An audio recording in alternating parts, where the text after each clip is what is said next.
BJP ticket secret ಅನ್ನ ನೋಡ್ತಾ ಇದ್ವಿ. ಕ್ಷೇತ್ರವಾರು ಹೇಗಿದೆ ಲೆಕ್ಕಾಚಾರ ಅನ್ನೋದು ಹಾವೇರಿ ವಿಚಾರಕ್ಕೆ ಬರೋದಾದ್ರೆ, ಹಾವೇರಿಯ ಟಿಕೆಟ್ಗಾಗಿ ಮಾಜಿ ಸಚಿವ ಈಶ್ವರಪ್ಪ ಬಿಗಿಪಟ್ಟು ಹಿಡಿದಿದ್ದಾರೆ. ಅವರು ತಮ್ಮ ಪುತ್ರ ಕಾಂತೇಶ್ಗಾಗಿ ಹಾವೇರಿ ಟಿಕೆಟ್ನ ನೀಡಬೇಕು ಅಂತ ಬೇಡಿಕೆ ಇಡ್ತಾ ಇದ್ದಾರೆ. ಲಿಂಗಾಯತ ಕ್ಷೇತ್ರದಲ್ಲಿ ಕುರುಬರಿಗೆ ಟಿಕೆಟ್ ನೀಡೋ ಬಗ್ಗೆ ವಿಸ್ತೃತವಾದಂತಹ ಚರ್ಚೆಯಾಗ್ತಾ ಇದೆ. ಅಲ್ಲಿ ವರ್ಕೌಟ್ ಆಗತ್ತಾ? ಕುರುಬರಿಗೆ ಟಿಕೆಟ್ ಕೊಟ್ರೆ ಬಿಜೆಪಿಗೆ ಅದು ವರ್ಕೌಟ್ ಆಗತ್ತಾ ಅನ್ನೋದ್ರ ಬಗ್ಗೆ ಈಗ ಚರ್ಚೆ. ಇದರ ನಡುವೆ ಜಗದೀಶ್ ಶೆಟ್ಟರ್ಗೆ ಹಾವೇರಿ ಟಿಕೆಟ್ ನೀಡೋದಕ್ಕೆ ಬೊಮ್ಮಾಯಿ ವಿರೋಧ ಇದೆ. ಯಾವ ಕಾರಣಕ್ಕೂ ಶೆಟ್ಟರ್ಗೆ ಹಾವೇರಿ ಬೇಡ ಅಂತ ಬೊಮ್ಮಾಯಿ ಹೇಳ್ತಾ ಇದ್ದಾರೆ. ಹಾವೇರಿಯಿಂದ ಸ್ಪರ್ಧೆಗೆ ಬಸವರಾಜ ಬೊಮ್ಮಾಯಿ ತಾವೇ ಒಲವನ್ನ ಸೂಚಿಸ್ತಾ ಇದ್ದಾರೆ. ಆದ್ರೆ ಬಿಎಸ್ವೈ ಹೇಳ್ತಿರೋದು ಶೆಟ್ಟರ್ಗೆ ಎಲ್ಲಾದ್ರೂ ಟಿಕೆಟ್ ಕೊಡ್ಲೇಬೇಕು. ಹಾಗಿದ್ರೆ ಯಾರಿಗೆ ಸಿಗತ್ತೆ ಹಾವೇರಿ ಟಿಕೆಟ್? ಕಾಂತೇಶ್ಗ, ಜಗದೀಶ್ ಶೆಟ್ಟರ್ಗ ಅಥವಾ ಬಸವರಾಜ ಬೊಮ್ಮಾಯಿಗ ಅನ್ನೋದು ಸದ್ಯದ ಕುತೂಹಲ. ಹಾವೇರಿ ಮತ್ತು ಗದಗ ಲೋಕಸಭಾ ಕ್ಷೇತ್ರ ಲಿಂಗಾಯತರ ಪ್ರಾಬಲ್ಯ ಇರುವಂತಹ ಕ್ಷೇತ್ರ. ಇಲ್ಲಿ ಲಿಂಗಾಯತರ ಬದಲಾಗಿ ಕುರುಬ ನಾಯಕರಿಗೆ ಟಿಕೆಟ್ ಕೊಟ್ಟರೆ ಏನಾಗುತ್ತೆ ಅನ್ನುವಂಥ ರೀತಿಯಲ್ಲಿ ಚರ್ಚೆಗಳಾಗ್ತಾ ಇದೆ.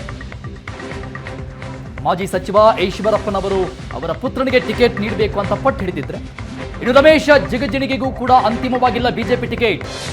ಸ್ಥಳೀಯ ಲಿಂಗಾಯತ ನಾಯಕರು ವಿರೋಧವನ್ನ ವ್ಯಕ್ತಪಡಿಸ್ತಾ ಇದ್ದಾರೆ. ಟಿಕೆಟ್ ಕೊಡದಿದ್ರೆ ಸುಮ್ಮನಿರಲ್ಲ ಅಂತ ಎಚ್ಚರಿಕೆಯನ್ನು ಕೊಟ್ಟಿದ್ದಾರೆ ವರಿಷ್ಠರು.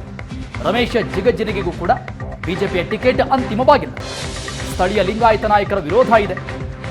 ಟಿಕೆಟ್ ಕೊಟ್ಟಿಲ್ಲ ಅಂದ್ರೆ ಸುಮ್ಮನಿರಲ್ಲ ಅಂತ ಎಚ್ಚರಿಕೆಯನ್ನು ಕೊಡ್ತಾ ಇದ್ದಾರೆ. ಒಂದೊಂದು ಕ್ಷೇತ್ರದ್ದು ಒಂದೊಂದು ಕತೆ. ಹಾಗಾಗಿ ಇನ್ನೂ ಕೂಡ ಫೈನಲ್ ಆಗ್ತಾ ಇಲ್ಲ.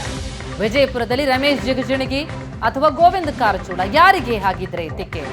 ರಮೇಶ್ ಜಿಗಜಿಣಗಿ ನನಗೆ ಟಿಕೆಟ್ ಕೊಟ್ಟಿಲ್ಲ ಅಂತಂದ್ರೆ ಸುಮ್ಮನಿರಲ್ಲ ಅಂತಿದ್ದಾರೆ, ಎಚ್ಚರಿಕೆಯನ್ನ ಕೊಡ್ತಿದ್ದಾರೆ. ಹಾಗಿದ್ರೆ ಜಿಗಜಿಣಿ ಅವರಿಗೆ ಟಿಕೆಟ್ ಕೊಡಲಾಗತ್ತಾ? ಮತ್ತೊಂದು ಕಡೆ ನೋಡ್ತಾ ಹೋದ್ರೆ ಸ್ಥಳೀಯ ಲಿಂಗಾಯತ ನಾಯಕರ ವಿರೋಧ ರಮೇಶ್ ಜಿಗಜಿಣಗಿಗೆ ವ್ಯಕ್ತ ಆಗ್ತಾ ಇದೆ. ಜೊತೆಗೆ ಗೋವಿಂದ ಕಾರಜೋಳ ಅವರು ಜಿಗಜಿಣಗಿ ಕೊಡ್ಲಿಲ್ಲ ಅಂತಂದ್ರೆ ನಾನ್ ಟಿಕೆಟ್ ಆಕಾಂಕ್ಷಿ ಅಂತಿದ್ದಾರೆ. ಯಾರಿಗೆ ಟಿಕೆಟ್ ಹಾಗಿದ್ರೆ?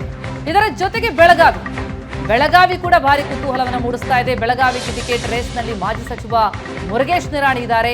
ಟಿಕೆಟ್ ಕೊಡದಿದ್ರೆ ಪಂಚಮಸಾಲಿಗಳಿಗೆ ಬೇಸರ ಅಂತಿದ್ದಾರೆ ನಿರಾಣಿ. ಮಂಗಳ ಅಂಗಡಿ ಕುಟುಂಬಕ್ಕೆ ಕೊಡಿ ಅಂತಿದ್ದಾರೆ ರಮೇಶ್ ಜಾರಕಿಹೊಳಿ. ಯಾರಿಗೆ ಹಾಗಿದ್ರೆ ಬೆಳಗಾವಿ ಟಿಕೆಟ್ ಅನ್ನೋದು ಕೂಡ ಈಗ ಸದ್ಯದ ಕುತೂಹಲ ಆಗಿದೆ. ಈ ಭಾಗದಲ್ಲಿ ಮೊನ್ನೆ ಜೆಪಿ ನಡ್ಡಾ ಅವರು ಪ್ರವಾಸವನ್ನು ಮಾಡಿದ್ರು. ಚಿಕ್ಕೋಡಿ, ಬೆಳಗಾವಿ, ಬಾಗಲಕೋಟೆಯ ಪ್ರಮುಖ ನಾಯಕರನ್ನ, ಹಾಲಿ ಮಾಜಿ ಸಂಸದರು, ಶಾಸಕರು ಎಲ್ಲರೂ ಕೂಡ ಸಭೆಯಲ್ಲಿ ಭಾಗಿಯಾಗಿದ್ರು. ಕೆಲವೊಂದಿಷ್ಟು ಅಸಮಾಧಾನಗಳು ಕೂಡ ವ್ಯಕ್ತವಾಗಿತ್ತು. ಜೆಪಿ ನಡ್ಡಾ ಅವರ ಪ್ರವಾಸದ ನಂತರದಲ್ಲಿ ಈ ಎಲ್ಲ ಅಸಮಾಧಾನಗಳು, ಭಿನ್ನಾಭಿಪ್ರಾಯಗಳು ಅಂತ್ಯವಾಯಿತಾ ಹಾಗಾದ್ರೆ? ಆದ್ರೆ ಅಲ್ಲೂ ಕೂಡ ಪೈಪೋಟಿಗಳು ನಡೀತಾ ಇದೆ. ಮುರುಗೇಶ್ ನಿರಾಣಿ ಅವರು ಬೇಡಿಕೆಯನ್ನ ಇಡ್ತಾ ಇದ್ದಾರೆ.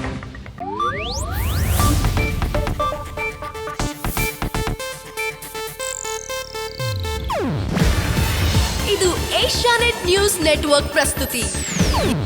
ನೀವು ನೋಡ್ತಿದ್ದೀರಾ ಏಷ್ಯಾನೆಟ್ ಸುವರ್ಣ ನ್ಯೂಸ್.